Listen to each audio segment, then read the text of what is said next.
Our mission today is to decode the hidden psychological mechanics that separate highly successful people from, well, everyone else. It's a huge topic. It is, and we're using this really comprehensive guide from Aurora University as our primary source today. It's titled Success Mindset: Applying Psychological Principles to Business. And let me tell you, it forces a complete paradigm shift. Totally. By the end of our conversation, the way you look at your own brain, and honestly, how you navigate the social dynamics of your next painful, high-stakes office meeting, it's going to fundamentally change. To really understand the magnitude of this shift, we need to look at the raw data from that survey you mentioned. Yeah, let's unpack this. So they asked 1,000 employers a very specific outcome-oriented question. They said, think about the most impressive top performer you've ever worked with. What is the number one attribute this person exemplified? So they weren't asking for theory? Exactly, no theory. They were asking for evidence of exceptionalism out in the wild. And the answers completely flip the script on traditional career development. Out of the top 5 attributes these employers cited, only 2 were what we would call learned behaviors. Right. Problem solving came in at 36% and strategic thinking at 28%. Which are great, but... Right. We can categorize those as cognitive hard skills. You can teach someone a framework for, a SWOT analysis or a methodology for root cause problem solving. But the other 3 attributes in the top 5, the employers deemed them innate qualities. Yeah, that's the crazy part. Drive was cited by 33%, self-direction was at 29%, and initiative was at 27%. And that list of internal traits, it just dominates the rest of the survey, too. You've got communication at 24%, adaptability at 21%, passion at 21%. Wow. Ownership, collaboration, coachability, influence. Employers are fundamentally classifying these as innate. They look at drive or initiative the same way they look at eye color. Like you're just born with it. Exactly. They believe you either have it encoded in your DNA or you just don't.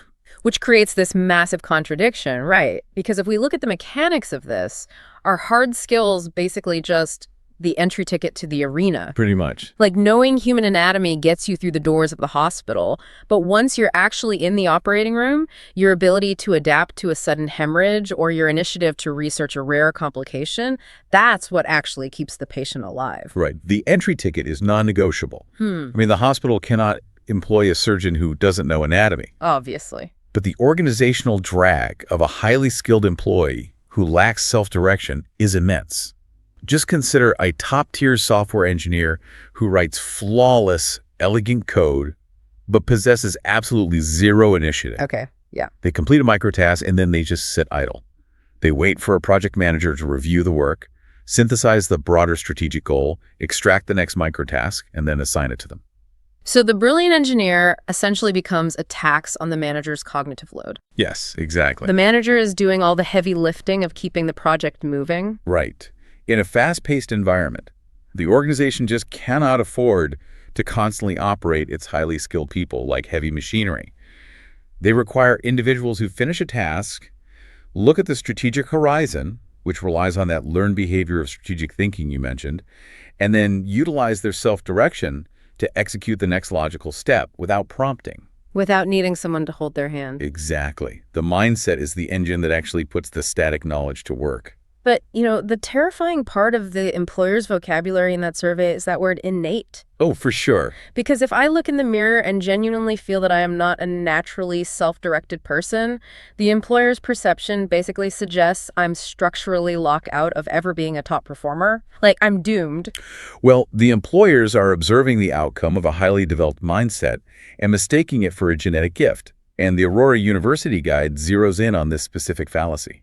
Psychological principles demonstrate unequivocally that these traits are malleable. We can build them. We can cultivate them over time. Absolutely. But before a professional can begin building initiative or adaptability, they have to understand the existing architecture of their own brain. Right, because we aren't starting with a blank slate. Not at all. We're operating hardware that is preloaded with survival mechanisms that actively sabotage a modern business mindset. So we basically have to clear out the foundational errors of the human brain before we can install anything new. Exactly. The guide references an analysis on cognitive biases, and it points out that these biases are not character flaws. They aren't moments of individual weakness. No, they're the core operating system of the brain.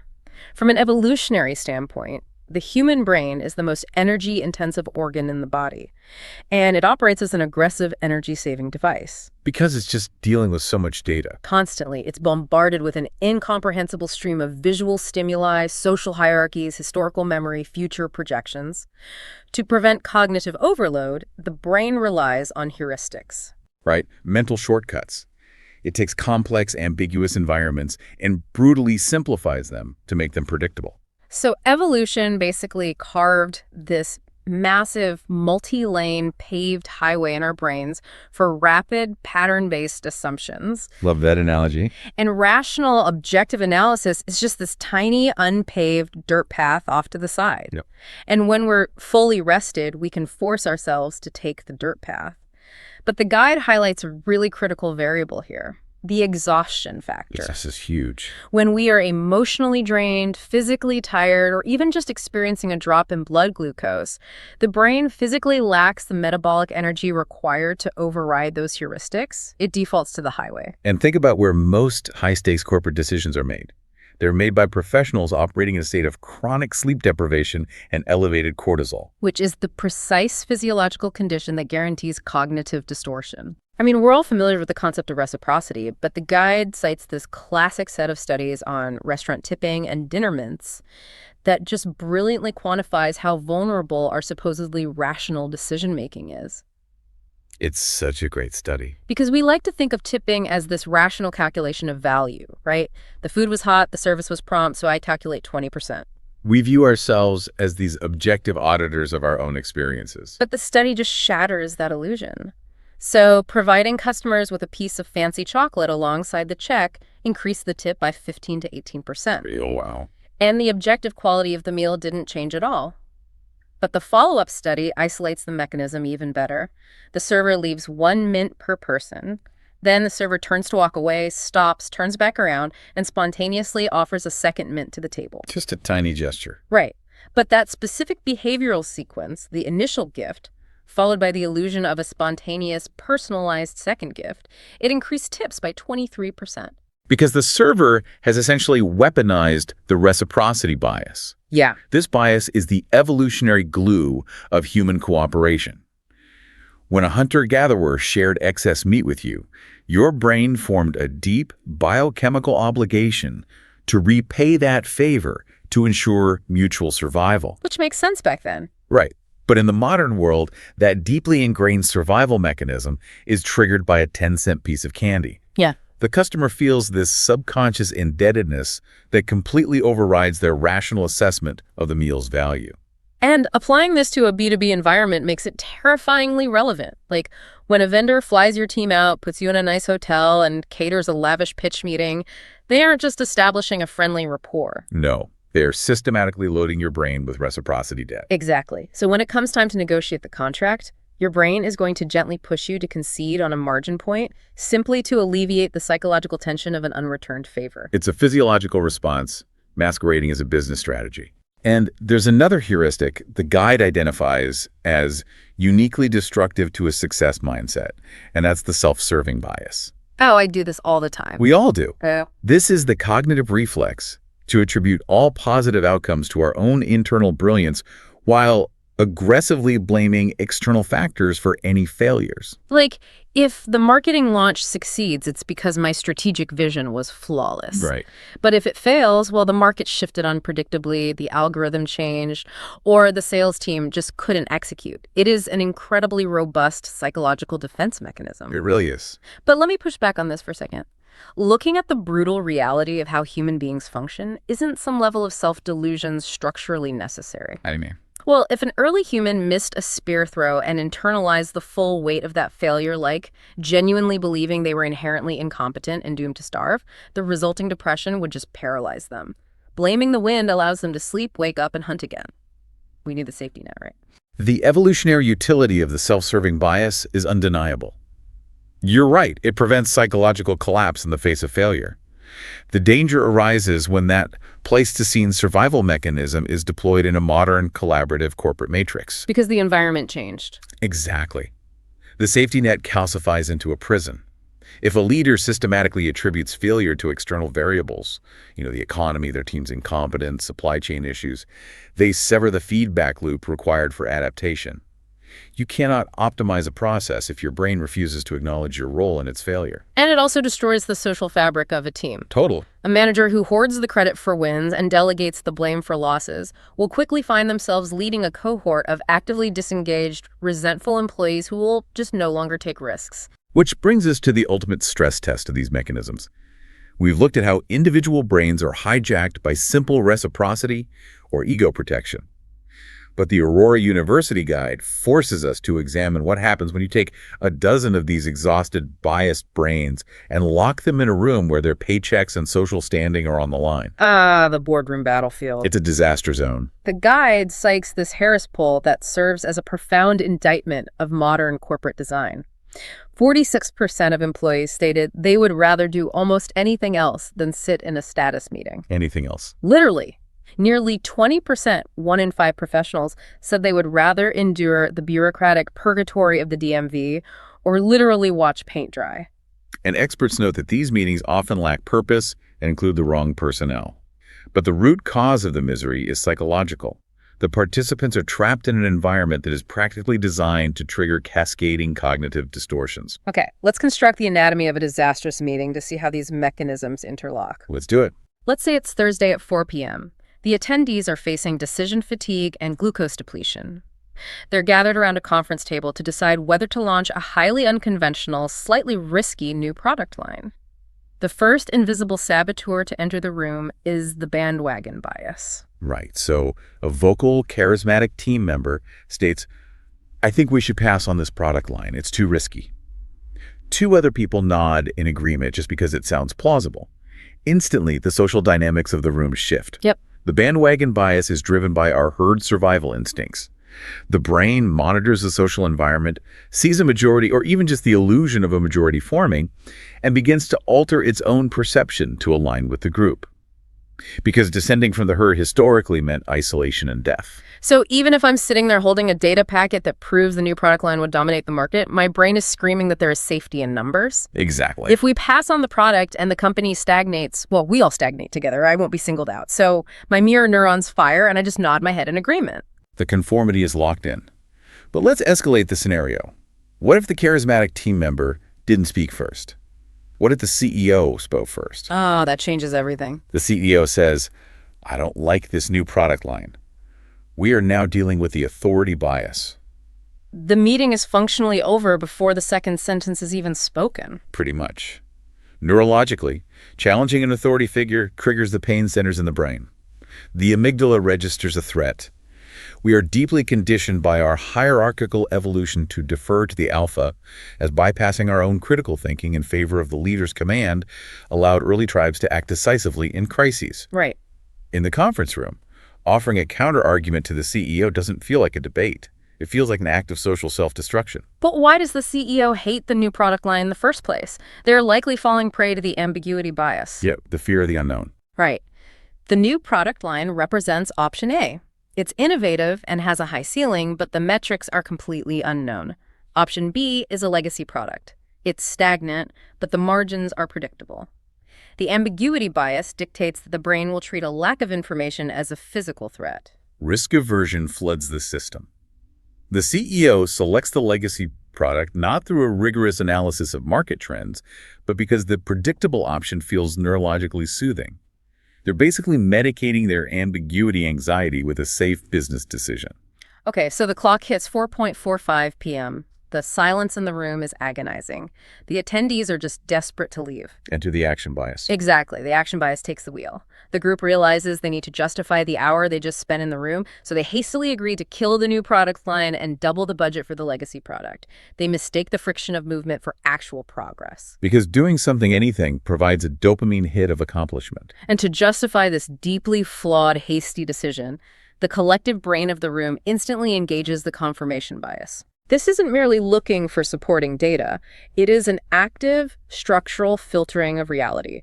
The team pulls up market reports, but their cognitive filter blinds them to the 10 reports showing the legacy product is losing market share. They exclusively fixate on a single outdated report from 3 years ago that shows a temporary spike in legacy sales. They use that single data point to build a protective shell around their hasty decision. Right. Now, let's jump forward 6 months. The team is back in the same room for a follow-up. Doubling the budget on the legacy product was a catastrophic error. Shocker. The company is bleeding capital. A purely rational actor would instantly cut the funding and pivot, but they are now paralyzed by the loss-aversion bias. Oh, this is the sunk cost fallacy. Exactly. Human beings experience the psychological pain of losing something at roughly twice the intensity of the pleasure of gaining something of equal value. Highly, twice the intensity. Yes. Losing $100 hurts far more than finding $100 feels good. In the boardroom, the team has sunk capital, time, and reputational equity into the legacy product. Admitting the strategy failed means internalizing that loss. So to avoid the acute psychological pain of the loss, they double down. They authorize even more funding, hoping to magically turn it around. And eventually, the product line completely flatlines. The project is dead. The team holds a final post-mortem meeting, and the final distortion arrives. The hindsight bias. My favorite one. Every single person in the room, including the ones who championed the legacy product, suddenly claims they knew it was doomed from the start. Memory reconsolidation is a fascinating process. The brain actively overwrites its own historical record to protect the ego. They convince themselves that they harbor deep reservations on day one. It absolves them of responsibility and allows them to maintain their self-image as competent professionals. And this entire cascade of biases happens in thousands of corporate conference rooms every single day. It's exhausting just talking about it. Walking through the mechanics of that makes it painfully clear why people dread those meetings. But the guide offers a structural way out of this trap. You cannot delete the hardware features of the brain, but you can build software patches to mitigate them. Right. And the first patch is building a precise vocabulary. Simply understanding the physiological mechanisms of the authority bias or the action bias allows you to label the feeling when it arises. Like calling it out in your own mind. Exactly. When the CEO speaks and you feel that pressure to conform, you can mentally flag it. This is my amygdala responding to hierarchy, not a reflection of the data. The guide also points to the necessity of engineering artificial friction. Because the brain naturally seeks the frictionless path of agreement, a leader cultivating a success mindset must mandate dissent. They have to. A strong leader will look at a unanimous room and say, the bandwagon bias is in effect. We are pausing the decision. I need 3 people to spend the next 20 minutes building a forensic case for why this plan will destroy the company. You have to force the brain onto the unpaved dirt path of analytical thought. Furthermore, awareness of your physiological state is paramount. If you understand the exhaustion factor, you structurally reorganize your calendar. Yeah, you do not place critical, ambiguity-heavy decisions on a Thursday afternoon. Never. You reserve that time for low-stakes administrative execution. And if these cognitive biases are left unchecked, the damage extends far beyond bad quarterly results. Living in an environment where reality is constantly filtered through ego protection, where memory is rewritten to avoid accountability, and where decisions are driven by subconscious fear, it fundamentally alters the emotional architecture of a professional. It really does. The guide identifies this as the toxicity trap. Right. Unexamined bias is the substrate in which a toxic mindset flourishes. If your default setting is a self-serving bias, you eventually begin to view every colleague as either a threat to your status or a convenient scapegoat for your failures. The workplace ceases to be a collaborative environment and becomes a hostile landscape of competing egos. And the guide lists the behavioral markers of a toxic attitude. It's basically a highly confronting diagnostic tool. The first sign is an obsessive attempt to control the uncontrollable, which traces directly back to the brain's desperation for predictability. A toxic mindset rarely presents as sheer laziness. It often manifests as a suffocating white-knuckle grip on every variable of a project. Right. When an individual attempts to micromanage the uncontrollable complexities of a global market or the nuanced behaviors of their colleagues, they subject themselves to continuous low-level trauma. The universe will endlessly prove that they are not in control, resulting in chronic anxiety and outbursts of frustration. The second marker is the role of the self-appointed auditor, worrying excessively about the performance of others. The guide notes this severely limits your own creativity. Oh, absolutely. If you're expending your cognitive bandwidth monitoring your peers, greeting their emails, and silently cataloging their flaws, you're distracting yourself from the vulnerability of your own work. It's a diversionary tactic. As long as you are focused on the perceived incompetence of the team, you do not have to face your own stagnant skill set. The third marker is the most insidious because it masquerades as team building. An intense interest in gossip and negativity. The guide states that toxic people breed toxicity. It functions like a viral contagion. Because gossip creates a powerful, artificial dopamine loop. When two colleagues complain about management or mock a coworker's presentation, they feel a rush of social bonding. They're building an alliance. But it's a negative alliance. Right. The alliance is constructed entirely on a foundation of shared negativity. It trains the reticular activating system in the brain to constantly scan the professional environment for flaws, drama, and failure, permanently blinding the individual to opportunities for innovation or connection. We have to look at the story of Chris McGough to see how easily this contagion spreads, even in the minds of experts. I love this story. McGough is an authority on organizational culture. He literally wrote the book on building peak performance teams. If anyone possesses the intellectual armor to fend off a toxic mindset, it's him. He possesses the vocabulary and the theoretical knowledge, which makes his real-time failure so illuminating. So McGough is hosting a Facebook Live broadcast, ironically discussing peak performance culture. Midway through the stream, the system suffers a catastrophic freeze. The tech crew is scrambling. They manage to restore the feed, only for a secondary technical failure to derail the broadcast again.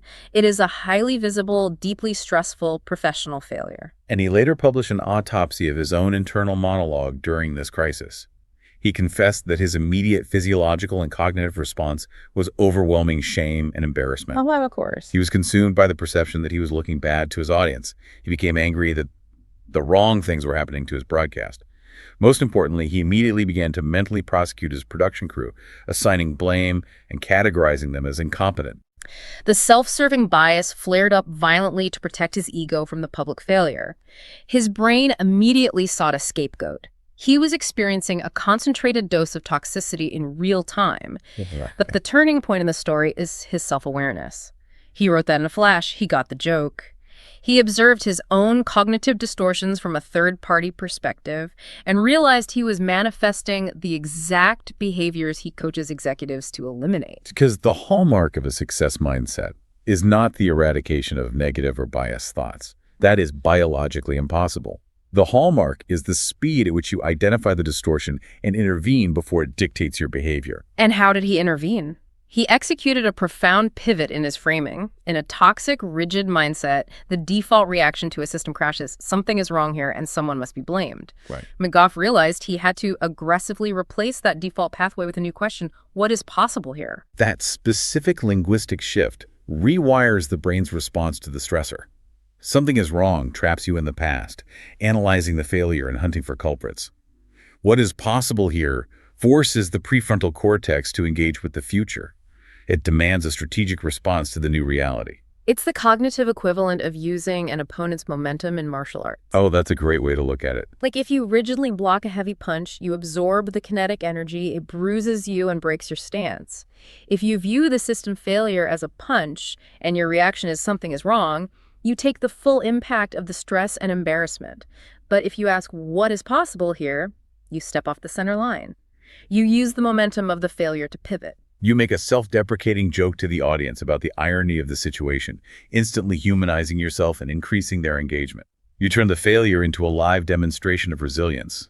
Exactly. And that pivot, the transition from defending the ego to exploring the possibilities of a setback, is the exact threshold of the most vital psychological framework in the Aurora University Guide. It is the transition into the growth mindset. Right.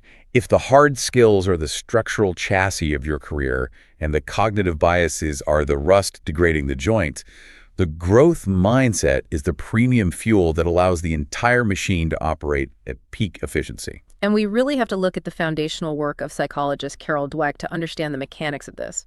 Dweck's research fundamentally reclassified how human beings process achievement and failure. She delineated two opposing architectures of belief: The fixed mindset operates on the assumption that intelligence, capability, and talent are static, predetermined allocations. Like you're dealt a specific genetic hand. Right. Your entire professional life is a high-stakes poker game where your only goal is to convince everyone else at the table that you hold a royal flush while living in constant terror that a difficult project will expose you as holding a pair of twos. In a fixed mindset, effort itself is actually viewed as a symptom of low intelligence. Yeah, that's the tragedy of it. If you have to try hard, it proves you lack natural genius. Every failure is a permanent indictment of your inherent worth. But the growth mindset completely dismantles that architecture. It is the core belief that intelligence and capability are highly malleable. They are muscles that hypertrophy through exertion. You are not dealt a static hand, you're constantly building the deck. Under a growth mindset, a failure does not define your identity. It's simply high-fidelity data. It is a diagnostic report indicating a flaw in your current strategy or a gap in your current skill set. The macro-level impact of this cognitive framework is astonishing. The guide highlights a massive study on a national sample of students in Chile to see how mindset interacts with severe systemic disadvantages. And we know poverty imposes a massive cognitive tax on the brain, often referred to as allostatic load. The chronic stress of food insecurity, housing instability, and environmental danger consumes vast amounts of the brain's bandwidth, leaving fewer resources for academic achievement. But the study revealed that holding a growth mindset appreciably buffered the lower-income students against the deleterious effects of that poverty. The psychological framework physically altered how the students processed systemic friction. Because if a student operating under the crushing weight of poverty also holds a fixed mindset, every obstacle, a bad grade, a lack of resources, is interpreted as confirmation of their predetermined failure. Yeah. The environment and their internal narrative align to convince them that effort is futile. The growth mindset interrupts that alignment. The obstacle remains severe, but the student interprets it as a puzzle to be solved through new strategies and persistent effort, rather than a final judgment on their potential. The mindset doesn't eradicate the systemic inequality, but it preserves the student's cognitive agency within it. Exactly. And shifting that lens to the corporate ecosystem, researchers analyzed how these mindsets scale up to encompass entire organizations. The culture of a company fundamentally dictates the behavior of its employees. In growth mindset organizations, employees report significantly higher levels of empowerment and commitment. They feel structurally supported to take calculated risks. Because the organization treats an innovative failure as a necessary byproduct of research and development, rather than a career-ending catastrophe. But the contrast with fixed mindset companies is incredibly dark. Research showed that employees in organizations obsessed with innate talent reported significantly higher instances of one specific behavior, cheating and deception. They systematically lied to gain an advantage in the internal talent race. It becomes a survival tactic. Right, but I hear that, and looking at a hyper-competitive tech firm that operates on, say, a forced ranking system where they systematically fire the bottom 10% of performers every year, isn't a growth mindset functionally suicidal? That's a very fair question. If the corporate architecture actively punishes any display of weakness or need for learning, I'm highly incentivized to hoard information, sabotage my peers, and hide my failures just to pay my mortgage. How much of this is a personal mindset failure, and how much is just rational survival in a toxic ecosystem? That is the defining tension of modern organizational psychology. An intensely fixed mindset environment will absolutely exert crushing pressure on an individual's growth mindset. It's exhausting to swim against a current of systemic paranoia. So what do you do? Well, possessing a true growth mindset does not mean you passively accept the parameters of a toxic environment. A fixed mindset employee in that forced ranking slaughterhouse will internalize the paranoia, cheat to survive, and become deeply cynical, believing that cutthroat deception is simply the immutable reality of business. They adapt to the toxicity. Right. But an employee with a growth mindset utilizes their self-direction and adaptability. They assess the environment, recognize that the company's structure fundamentally prohibits their long-term development, and they actively initiate an exit strategy. They upskill, network, and remove themselves from the toxic ecosystem. They change the environment rather than letting the environment corrupt their mindset. That distinction is so crucial. But because the term growth mindset has been commodified into a universal corporate buzzword over the last decade, it has been severely distorted. The Aurora University Guide explicitly tackles the necessity of dismantling the fake growth mindset before we can cultivate the real one. Yeah, Dweck actually had to publicly address these misconceptions because organizations were reducing decades of rigorous neurological and psychological research into empty, superficial slogans. Right. And the first major misconception is the ego defense of, I already have it, and I always have. People equate the term with general optimism or flexibility. They assume that because they're relatively pleasant to work with, they possess a pure growth mindset. The guide emphasizes Dweck's finding that this is a biological impossibility. Mindset is not a binary switch. It's a highly fluid spectrum. We all harbor a complex mosaic of fixed and growth mindsets that trigger depending on the context. Give me an example of that. So a professional might display a ferocious growth mindset when learning a new supply chain software, viewing every error as a learning opportunity.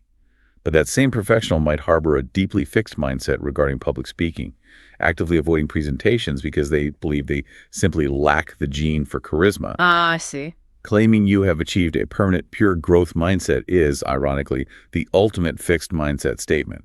It implies you have reached a state of cognitive perfection that requires no further auditing. Oh, wow. Yeah.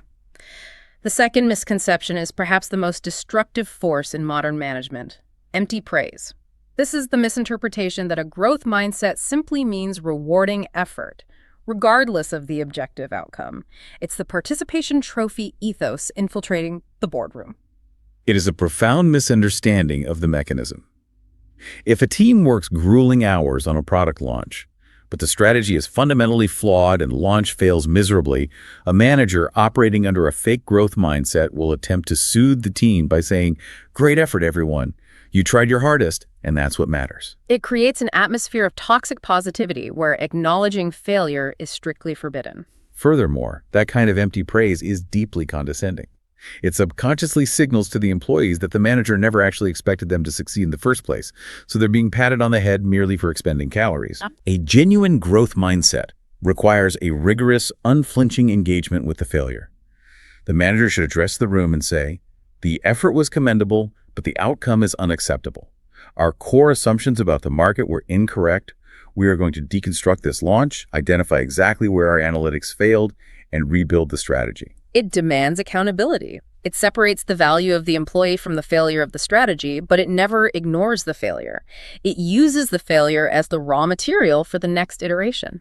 Adopting the vocabulary of growth without the rigorous behavior of growth is just a recipe for organizational delusion. Exactly. So knowing the traps of the fake mindset and understanding the evolutionary biases actively working against us, how do we structurally cultivate the real thing? The guide lays out a highly actionable framework. The foundational step echoes Chris McGough's epiphany, identifying your specific physiological triggers. Dweck identifies several common catalysts that instantly activate the fixed mindset.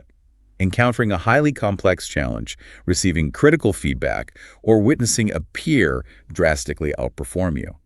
These events threaten the ego. The key is to monitor your body's response. When a supervisor critiques your project, you can feel the fixed mindset taking over physically. Your heart rate elevates, your jaw clenches, and your brain begins furiously drafting a defensive rebuttal before they've even finished speaking. Cultivating the mindset means recognizing that physical flare-up, pausing the reaction, and consciously forcing the brain onto the analytical dirt path. Right. The guide then structures the cultivation into 4 continuous pillars of action. Let's explore how these integrate into a professional's daily life. The first pillar is embrace whatever comes. The text explicitly states that failures offer far more powerful lessons than successes. Why does the brain extract more utility from a disaster than a victory? Because success is frequently an opaque outcome. When a project wildly exceeds expectations, it is incredibly difficult to determine if the success was the result of your brilliant strategy, a sudden macroeconomic tailwind, or pure, unadulterated luck. Success masks our vulnerabilities. Makes sense. Failure, however, is a precision instrument. It relentlessly exposes the exact stress point where your skills or strategies broke down. Engaging with that uncomfortable truth provides high-fidelity data for adaptation. Embracing failure means shifting from "I'm incompetent" to "my methodology in phase 2 was insufficient." The second pillar focuses on persevere. The guide touches on the internal mechanism of managing negative self-talk, but it also heavily emphasizes the external social value of resilience. It notes that persistent individuals become the gravitational center of a team. They are the people coworkers want to be around. We can view this through the lens of group energy dynamics. A professional who encounters a severe logistical roadblock and instantly collapses into complaints and victimhood acts as an energy vampire. We all know one of those. They trigger the ambiguity bias and the bandwagon bias in the rest of the team, spreading a contagion of defeatism. Conversely, a resilient professional who encounters the same roadblock and immediately begins sketching out alternative routes acts as an energy generator.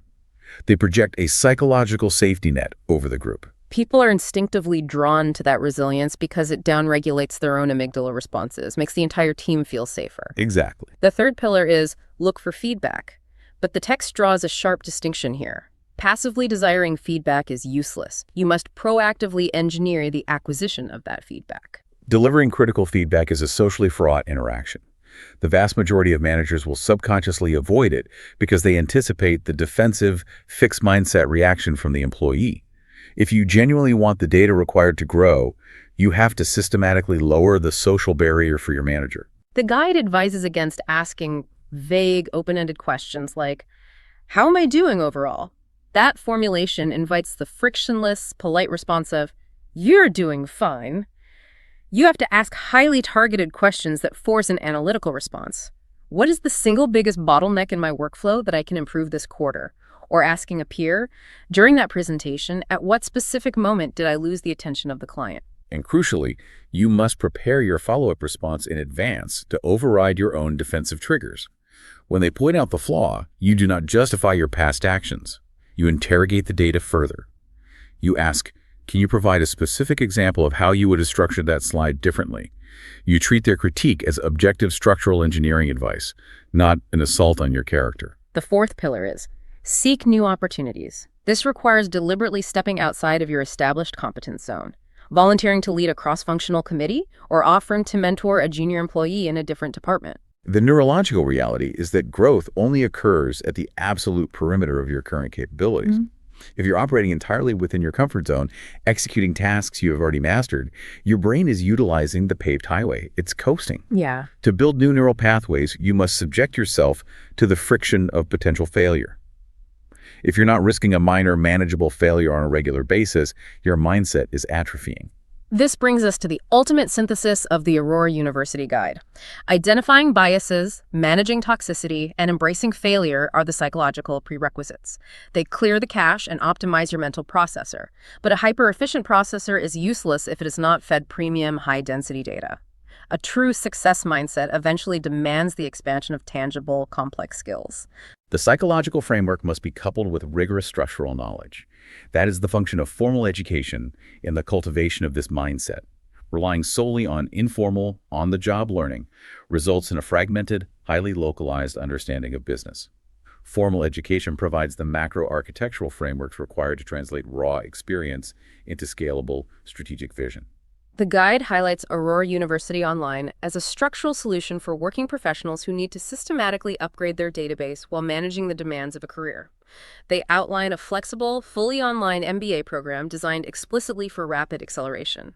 It can be completed in a single year, and it delivers deep exposure to the critical domains: advanced marketing theory, finance, accounting, and deeply relevant to our conversation, organizational behavior and leadership. Studying organizational behavior in an academic setting provides the exact vocabulary and historical case studies needed to recognize and dismantle the cognitive biases we discussed during the status meeting scenario.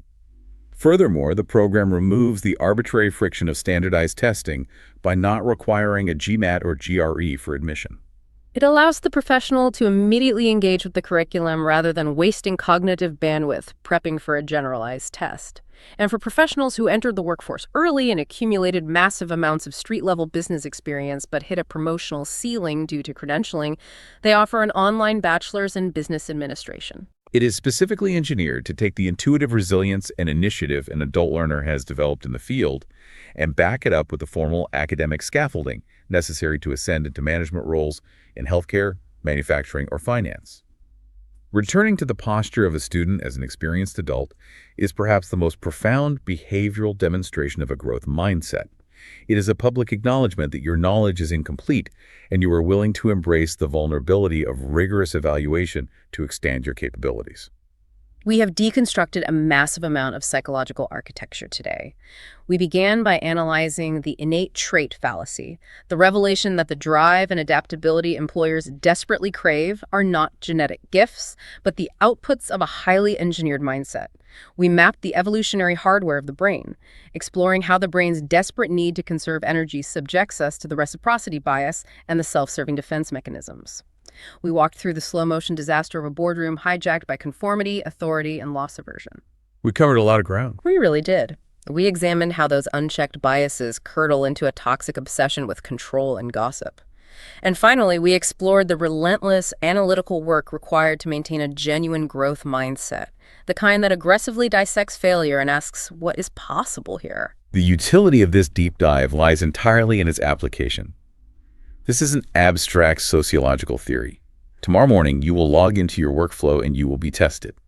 You will face a highly ambiguous strategic choice, and your amygdala will scream at you to take the safe legacy option. Right. You will sit in a status meeting and feel the overwhelming gravitational pull of the bandwagon bias. You will receive a piece of blunt, uncomfortable critique from a supervisor. In those micro moments, you will decide whether you are defaulting to the buggy, Pleistocene survival software, or if you are consciously executing a success mindset.